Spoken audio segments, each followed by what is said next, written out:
Force లాగంటే బలవంతంగా, అంటే నేను కావాలని బలవంతంగా చేయిస్తుంది.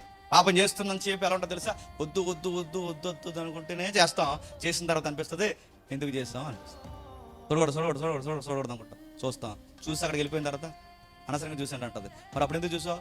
చూసేలా నేను రేపింది, అది చూసేలా చేస్తుంది, చేసేలా చేస్తుంది, చెడిపోయేలా చేస్తుంది. మళ్ళీ చెప్తున్నాను, ఎవడు దానికి బలంగా దొరికేస్తాడు తెలుసా? ఎవడ వీక్గా ఉంటే వాళ్ళు దొరికేస్తారు. బైబిల్ చదవలేదనుకోండి దొరికేస్తారు. ప్రేయర్ లైఫ్ లేదనుకోండి దొరికేస్తారు. కేవలం ఆదివారపు అలవాటు చర్చగా మీరు వచ్చారనుకోండి ఈజీగా దొరుకుతారు.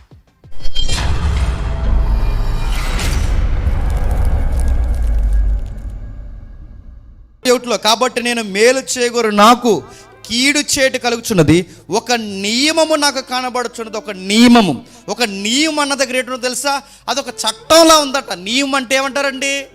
చట్టం. ఇది చెయ్యాలరా అన్నట్టు చేస్తుందట. ఆ చట్టం ఇలా మాట్లాడదట. ఎవడు చేయట్లేదురా ఇలా చెప్తుంటుంది అన్నమాట మనకు. అది ఎవడు చేయట్లేదురా, పుణ్యాత్ములు ఉన్నారేట్రా, అందరూ అలాగే ఉన్నారురా, ఇలాంటి మాటలన్నీ. ఇది నియమంరా, ఇది మానవులు ఇంతేరా, నువ్వు ఎలాగున్నా తప్పు కాదురా అని మన చట్టంలాగా మనల్ని ఏం చేస్తా చెప్పండి? దగ్గరుండి పాపం చేస్తుంది.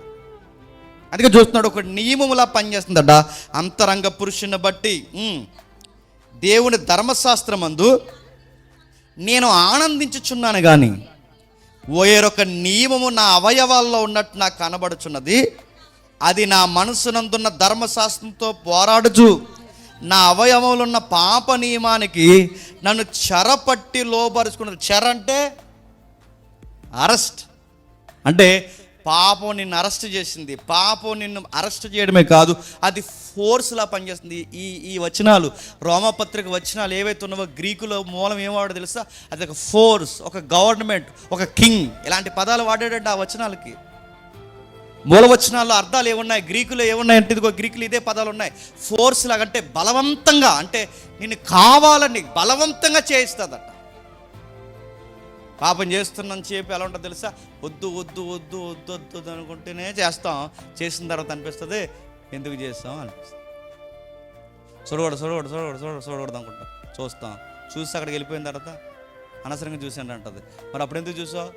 చూసేలా నేను రేపింది, అది చూసేలా చేస్తుంది, చేసేలా చేస్తుంది, చెడిపోయేలా చేస్తుంది. మళ్ళీ చెప్తున్నాను, ఎవడు దానికి బలంగా దొరికేస్తాడు తెలుసా?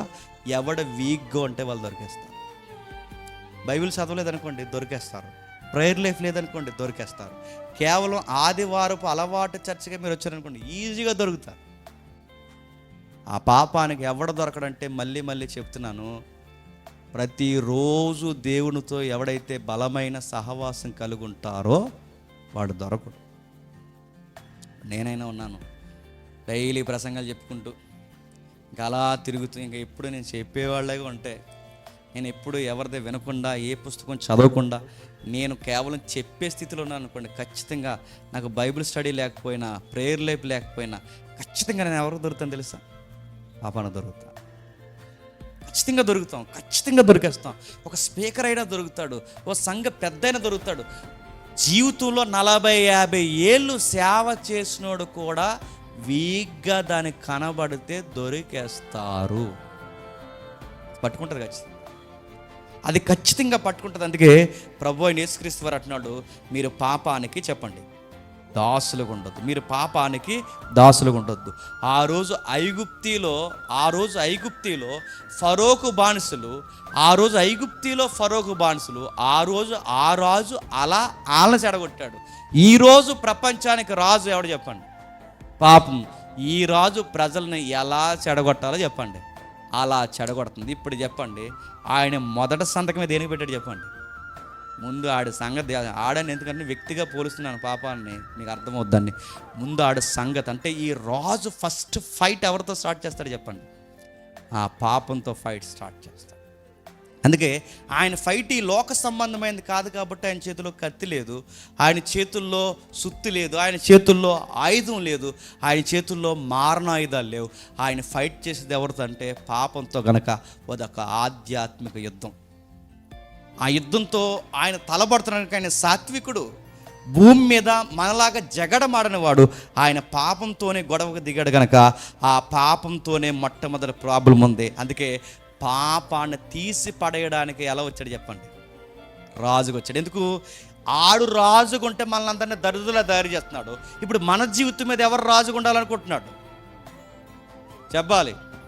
ఆ ప్రభువే రాజుగా ఉండాలనుకుంటున్నాడు. ఆయన మన జీవితంలో రాజుగా ఉన్నాడు అనుకోండి, మన మాట బాగుంటుంది, మన చూపు బాగుంటుంది, మన పనులు బాగుంటాయి, మనం చేసే కార్యాలు బాగుంటాయి. ఆయన మన జీవితంలో మనం రాజుగా అంగీకరించిన, మనం ఏది చూడాలన్నా నా రాజు ఏమనుకుంటాడో, నేను ఏం మాట్లాడాలనుకున్నా నా రాజు ఏమనుకుంటాడో, నేను ఏ నిర్ణయం తీసుకున్నా నా రాజు ఏమనుకుంటాడన్నా, నా రాజు పట్ల భయభక్తులు, స్వామి పూజ నేను కలిగి ఉంటే ఖచ్చితంగా నా ప్రభువు నేను ఎప్పటికప్పుడు ఆరాధన చేస్తూ ఉంటే, నన్ను నేను ఎప్పుడైతే ఆరాధన చేసుకోకుండా నా జీవితంలో నా రాజుని నేను పూజిస్తానో అప్పుడు నేను ఏం చేయకుండా ఉంటాను చెప్పండి? అది అందుకే పాపమే నా మీద రాజు అయితే నేను రోజు చేసేది ఏం చేస్తాను? పాపం చేస్తాను. అందుకే ఈడు నా జీవితంలోంచి రాజుగా పోవాలి, మరొక ఆయన నాకు రాజుగా రావాలి. ఆ రాజు ఎలా వస్తున్నాడంటే గాడిద పిల్ల ఎక్కువ వస్తున్నాడు. ఏమెక్కి? ఆయన రాజు అని చెప్పడానికి గాడిద పిల్ల ఎక్కువ వస్తున్నాడు. అందుకే ఆయన రాజుగా పుట్టాడు.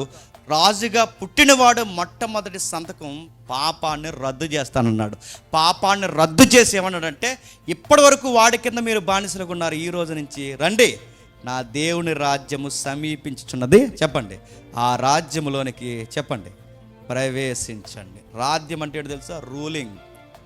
గాడ్స్ కింగ్డమ్ అంటే రాజు ఉంటాడు, రాజు చెప్పిందల్లా చెయ్యాలి. ఇప్పుడు ఈయన రాజరికంలోకి, రాజ్యంలోకి రమ్మంటున్నాడు. ఇప్పుడు ఆయన రాజ్యంలోకి వచ్చినప్పుడు ఎవరు చెప్పిందల్లా చేయాలి చెప్పండి? రాజు చెప్పినట్టు చేయాలి. రాజు ఏం చెప్పాడు? మెలుగు కలిగి ప్రార్థన చేయమన్నాడు. రాజు ఏం చెప్పాడు? దేవుని ఆజ్ఞను పాటించమన్నాడు. రాజు ఏం చెప్పాడు? తండ్రి చిత్తం నెరవేర్చడమే మనకు ఆహారమై ఉండాలని చెప్పాడు. రాజు ఏం చెప్పాడు? చచ్చినా బ్రతికినా ఆయన కొరకే బ్రతకాలని చెప్పాడు. ఈ రాజు ఇలాంటి రూల్స్ తన రాజ్యంలో పెట్టాడు కనుక ఈ రాజ్యంలోకి పిలిచి మనల్ని ఈ కార్యక్రమం చేయమంటే మనం ఏం చేస్తున్నాం చెప్పనా? ఇవన్నీ గాలిగుదిలేసాం. మొత్తం అధ్యాయంలో ఉన్న విషయాలన్నీ గాలిగుదిలేసి మట్టలు ఒకటే గుర్తున్నాయి. ఏం గుర్తున్నాయి చెప్పండి? మట్టలు. ఏ మట్టలు?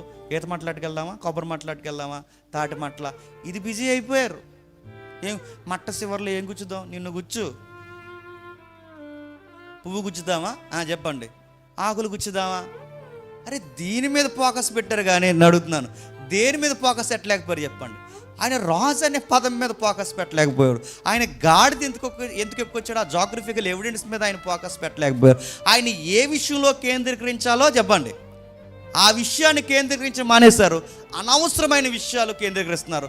మట్టలు పట్టుకుంటున్నారు, బట్టలు వేస్తున్నారు, మట్టలు పట్టుకుంటున్నారు. అందుకే చూడండి, బిజీగా తిరుగుతారు మట్టలు. కానీ మట్టలు బట్టలు పట్టుకోకముందే మన బతుకులో మనకు అర్థం కావాల్సింది ఏంటో తెలుసా? నా రాజుకు తగినట్టుగా నేను జీవించాలి. అప్పుడు పట్టుకో మట్టలు అందంగా ఉంటాయి, అప్పుడు పట్టుకో కొత్త బట్టలు అందంగా ఉంటాయి, అప్పుడు ఊరేగు ఓసన్నా అని. ఎస్, ఆయన నా లైఫ్లో ఓసన్నా, నా జీవితంలో నా రాజు ఆయన చిత్తము తప్ప నా లైఫ్లో ఇంకేమీ జరగదన్నప్పుడు చెప్పు, నీ మట్ల ఆదివారం ఆయన దృష్టికి ఎంత అందంగా ఉంటుందో. ఇక్కడ మట్ల ఆదివారం ఇప్పటివరకు మధ్యాహ్నం వరకు తిరిగేస్తారు. మధ్యాహ్నం నుంచి ఏమంటారు? మధ్యాహ్నం షో ఏమంటారు? మ్యాట్నీయేనా? మధ్యాహ్నం షోకి వెళ్ళిపోతారు. మధ్యాహ్నం వరకు అడావుడుగా తిరుగుతారు. మధ్యాహ్నం నుంచి బీచ్కి పోతారు పోరంబోగు పనులు చేయడానికి. అందరూ కాదులేండి, కొందరు నాణ్యమైన క్రైస్తవులు ఉన్నారు. నేను అడుగుతున్నాను, ఏది చేసినా ముఖ్యంగా మనం గమనించండి, మన రాజు. ఇప్పుడు